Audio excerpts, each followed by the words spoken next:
Mulch is an important part of a home landscape, so today I'm going to talk to you about different mulch options within your landscape. Mulches can be separated into two main categories. You have your organic that came from something that was once living, and your inorganic that comes from things that were never alive. Your organic mulch gives you some environmental benefits that include retaining soil moisture and adding nutrients back into the soil. So let's take a minute and look at the different organic mulch options.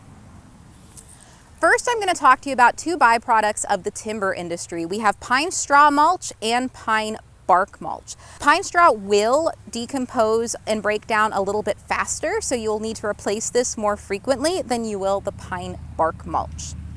Ultimately, which one you use is an aesthetic choice for your own personal garden. Another organic mulch that is really wonderful, that is often free, is just fallen leaves from your yard. The tree has already taken nutrients out of your soil, and by raking up these leaves and putting them on garden beds, it helps to put the nutrition back into your soil.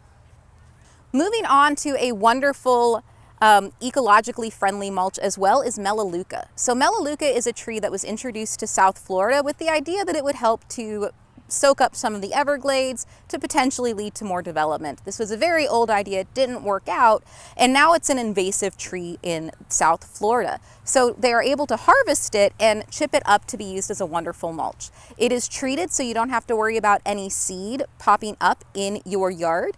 It has natural allelopathic chemicals that help to repress the weeds, and then it also is a bit of an insect deterrent, and it doesn't attract insects like some of the other organic mulches do.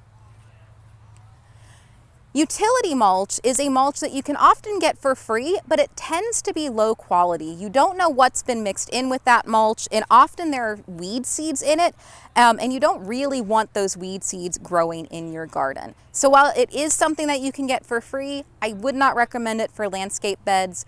If you had an area in a pasture, potentially, but talk with your local agent about what would work best for you with regards to this. Dyed mulch is another mulch that's not recommended, and it might surprise you that it's not the fact that it's dyed that makes it something that's less than ideal for your garden.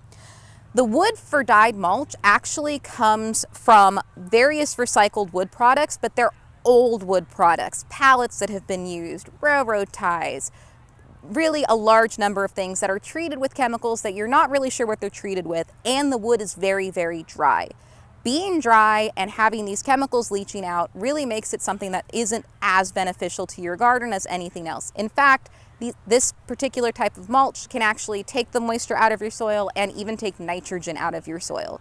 So dyed mulch doesn't even hold its dye color for very long, so it's something that when you're deciding on your landscape practices, the Melaleuca mulch will hold the color longer and actually give more environmental benefits than this dyed mulch.